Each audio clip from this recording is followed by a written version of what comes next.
Chapter number 16 जो है आपका प्रायिकता, जिसको हम समझ सकते हैं संभावना के आधार पर। जैसे मान लीजिए कि आज मान लो बादल खूब दिख रहा है, आपको उमड़ घुमड़ रहे हैं, ठीक है, तो आपको ये लग सकता है कि भाई आज बारिश हो भी सकती है और बारिश नहीं भी हो सकती है।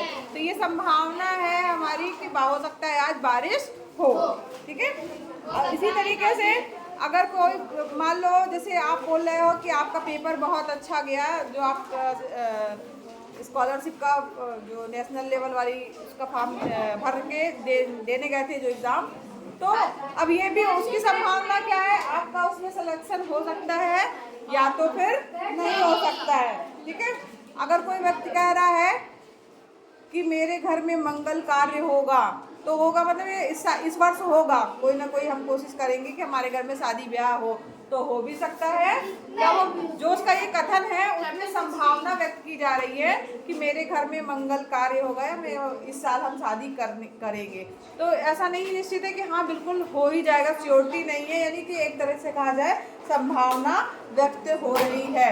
अब ऐसा भी लोग कहते हैं किसान कि इस वर्ष फसल जो है वो हो सकता है अच्छी होने की संभावना है। तो यानी कि यहाँ पर संभावना व्यक्त की जा रही है, जिसको कि अब कितनी संभावना है उसमें, कितना उसमें से सही हो सकता है, कितना गलत हो सकता है, या वो कथन आपका या वो चीज़ वो घटना घट सकती है या नहीं कर सकती, उसकी कितनी संभावना है, उसको हम प्रायिकता कहते हैं। जैसे मान लीजिए आप सिक्का देखते हैं, सिक्का देखा है ना सबने, उसमें एक तरफ क्या होता है हेड, एक तरफ क्या होता है हेड। तो ये आपने सिक्का उछाला, ठीक है, अब उछाल भी रही है ये लग रहा है ना, तो उछालने के बाद जो है, लाओ दिखाओ, ये भी है तो लोग के पास सिक्का, एक तरफ हेड है और एक तरफ टेल। तो यहाँ पर अगर आपने उसको उछाला तो हेड या टेल आने की संभावना कितनी है बताओ।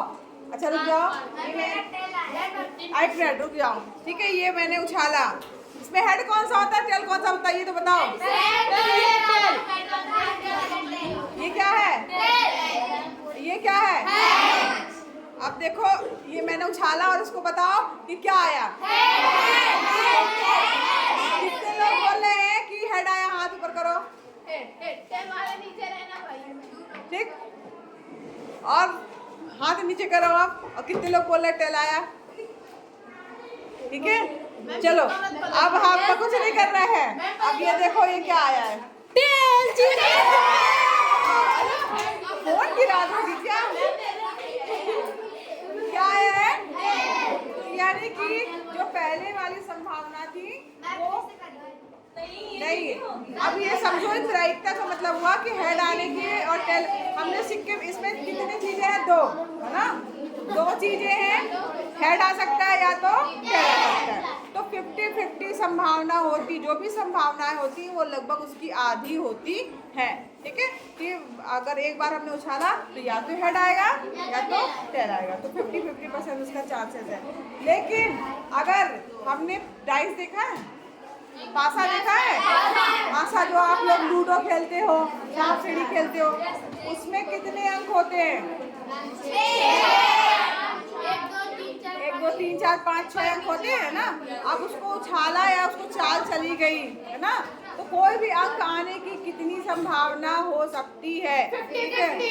यस नहीं, जैसे मान लो आपका जो पासा है, ठीक है, अब यहाँ पर अगर हम पासे की बात कर रहे हैं तो उसमें एक अंक मान लो पूछा जाए कि एक अंक आने की संभावना कितनी है, हाँ कम है, 50-50 यहाँ नहीं होगी। यहाँ पर कितने अंक है, 6, तो यहाँ पर उसकी संभावना 1/6 होगी, ये ठीक है, समझ में आ रहा है।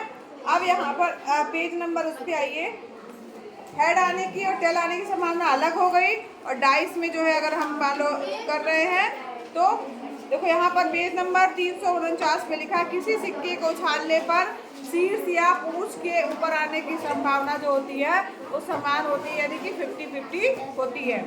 बात नहीं करो,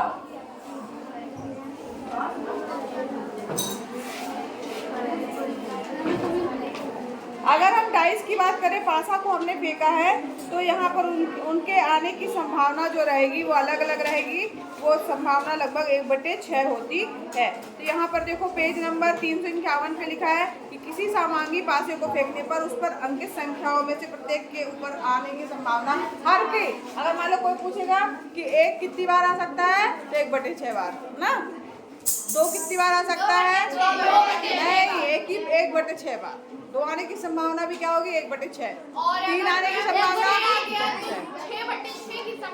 1/6 की ही संभावना, हर अंक के आने की संभावना समान होती है। देखो आपके पेज नंबर 351 में भी लिखा है किसी समांगी पासे को फेंकने पर उस पर अंकित संख्याएं जो दी गई हैं जैसे 1 2 3 4 5 6, तो उसके ऊपर आने की संभावना जो होती है वो समान होती है। मतलब सब में मैम 1/6 ही होगा। अब अभ्यास में आइए 16वां अभ्यास 16A आइए।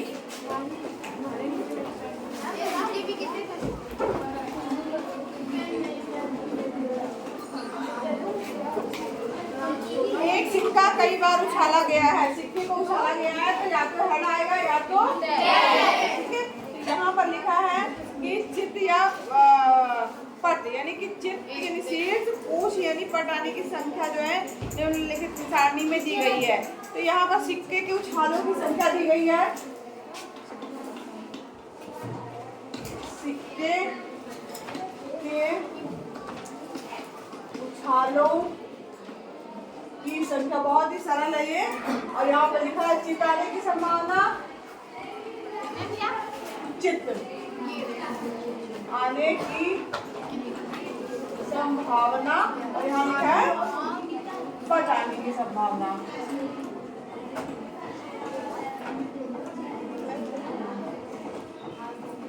ठीक है, यहाँ सिक्के के उछालों की संख्या दी गई, चित्त आने की संभावना, पट आने की संभावना। अभी आपको बताना है 20 बार सिक्का उछाला गया है जिसमें से चित्त कितनी बार आया है 12 बार, तो यहाँ पर पट आने की संभावना कितनी होगी 8। हाँ, जो ये संख्या दी गई है उसमें से वो संख्या घटा दो, कितना आएगा 8। फिर 30 दिया गया है, 30 बार सिक्के को उछाला गया है और पट कितनी बार आया 17 बार, तो चित्त कितनी बार आ सकता है 30 - 17 यानी कि 13। ठीक है, ये देखो यहाँ फिल इन द ब्लैंक वो हम भर रहे हैं। फिर यहाँ पर डैश लगा है, कितनी बार उछाला जाए कि चित्त आने की संभावना 22 और पट आने की संभावना 40। फिर इसके बाद नेक्स्ट है आपका 32 और उसके बाद 28, कितना है 50 टोटल 60। फिर नेक्स्ट है आपका एन, यहाँ दिया है, यहाँ पर एम दिया है और यहाँ पूछा गया पट आने की संभावना कितनी होगी। हम किस तरीके से निकाल रहे हैं, अरे ओ n माइनस m संख्या हमारी टोटल होगी, उसमें से यहाँ पर चित्त आने की संभावना या पट आने की संभावना एक दूसरे से बता करके हम प्राप्त कर रहे हैं। तो यहाँ पर जहाँ लाइन खींची है मतलब आपको समझ में भी आया, बहुत ही आसान सा प्रश्न था ये, बहुत ही ज्यादा महान। सबको समझ में आया? Yes ma'am. बताया गया है ना। चलिए आगे कर लीजिएगा, बुक में बना हुआ है, अगर बुक लेके आए हैं आप तो उसमें भी फिल कर सकते हैं। नेक्स्ट क्वेश्चन में आइए, एक फांसी को कई बार फेंककर उसके ऊपर आने वाली संख्याएं निम्नलिखित सारणी में दी गई हैं। अपनी अभ्यास पुस्तिका में सारणी में रिक्त स्थानों की पूर्ति कीजिए। तो यहाँ पर देखो पासा फेंके जाने की संख्या दी गई है और अंकों की संख्या दी गई है। दूसरा क्वेश्चन जो दिया गया है, यहाँ पासा हमने फेंका ना, यस मैम। पासा फेंके जाने की संख्या, ठीक है। फिर यहाँ पे क्या दिया है, पासे पर इन अंकों की आने की संख्या, पासे पर इन अंकों के आने की संख्या। कौन से अंक, पासे में कौन कौन से अंक होते हैं? 1 2 3 4 5 6 7। ठीक है, यहाँ पर ये दिया गया है जो हम लोगों से भी ज्यादा इंटेलिजेंट है।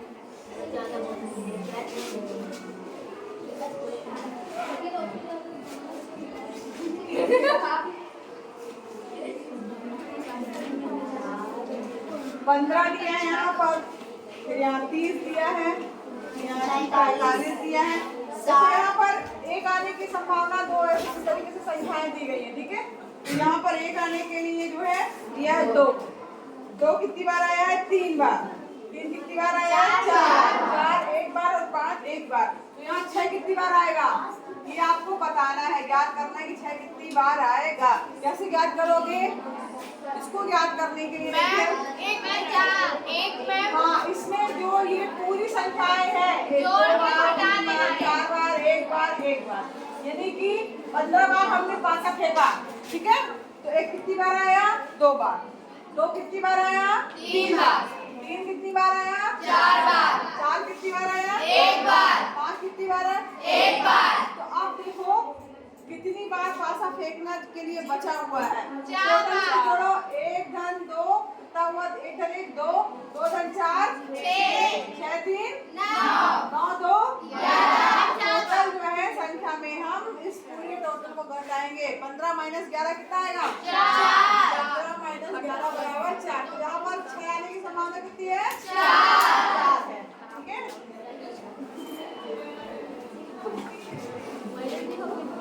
सबको समझ में आया? Yes ma'am. अब इसी तरीके से नेक्स्ट वाला है 30 बार पासा फेंका गया है। एक आने की संभावना दी गई है 4 बार, फिर 3 बार, फिर 5 बार, फिर 6 बार, फिर डैश है और फिर 4। अब यहाँ पर 30 बार हमने डाइस को ऐसे लेके फेंका, ठीक। 1 कितनी बार आया? 4 बार। 2 कितनी बार आया? 3 बार। 3 कितनी बार आया? 5 बार। 4 कितनी बार आया? 6 बार। 6 कितनी बार आया? 4 बार। अब 5 कितनी बार आ सकता है? तो बचा कितना है? 8 बार। 8 बार। सब जोड़िए कि 6 4 10, 10 5 15, 15 3 18। 18, 18 4 22। 22, 30 में से 22 जब बचा कितना आ गया? 8। तो यहाँ पर 5 आने की संभावना कितनी बार हो सकती है? 8। समझ में आ रहा है? बहुत आसान है ना? Yes ma'am. इसी तरीके से इतना आसान है कि ऐसे यूं करते हैं। 7 8 8 10 फिर 5 फिर 5। इसको बताइए। चलो इसको भी बताओ।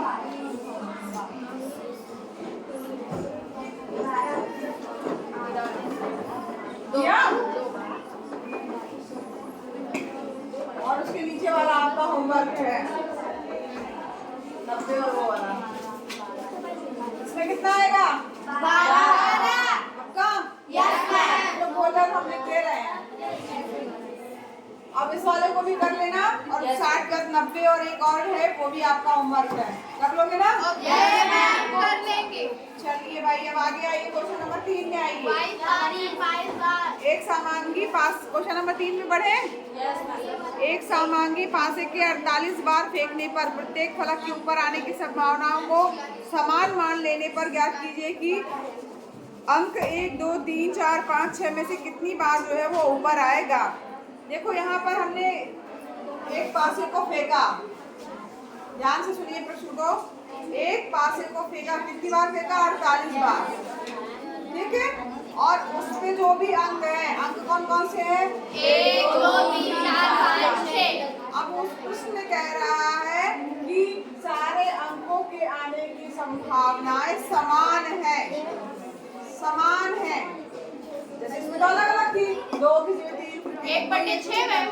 अब यहाँ पर बोला है 48 बार फेंका गया और सभी के आने की संभावना समान है। तो कितनी क्या हो सकता है?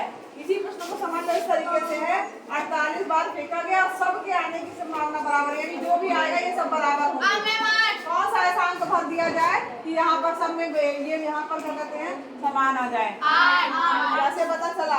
मैम जी हम बताइए 8 संग 48 भाग दो। 8, हाँ भाग दिया ना। 48 किसका भाग दिया? 48 में 6 का भाग दिया। क्यों? क्योंकि कितने अंक हैं? 1 2 3 4 5 6 अंक है ना। 6 अंक है तो 48 में जब 6 का भाग दोगे 48 भागे 6 तो हो गया 8। यहाँ सब जगह क्या आ जाएगा आपके? 8। क्यों? क्योंकि दिया है प्रश्न में कि सबके आने की संभावना क्या है? समान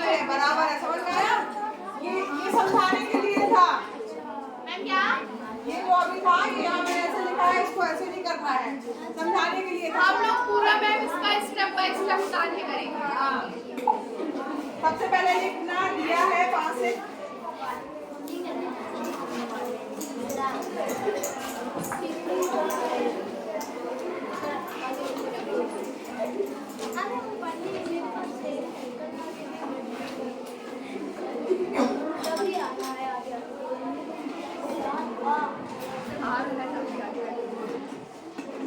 पढ़ी नहीं है इसको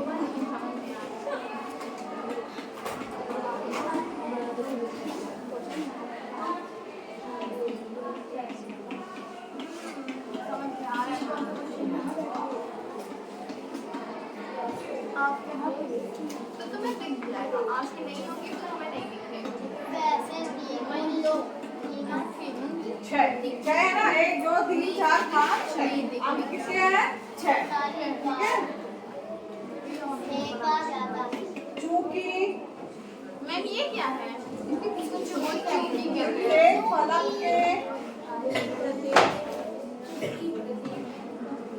फलक के ऊपर आने की संभावना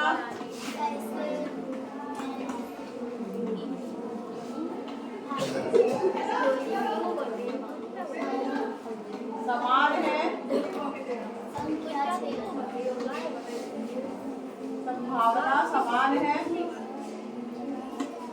अतः या इसलिए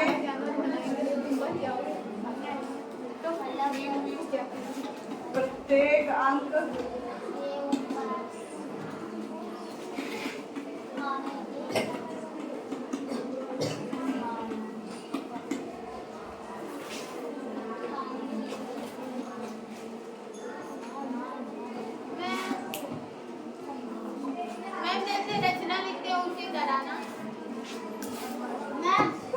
कोई फलक के ऊपर आने की संभावना समान है।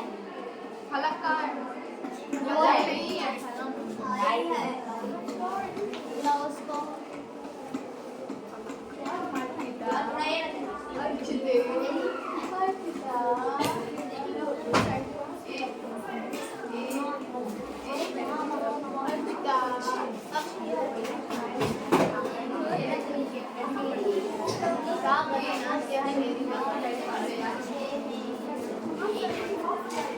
हाँ वो क्या लिखा है?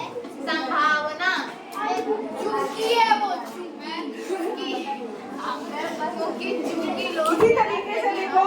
तीसरा क्वेश्चन मान लिया, अब चौथा क्वेश्चन दिया है वो तो समझ लो बात।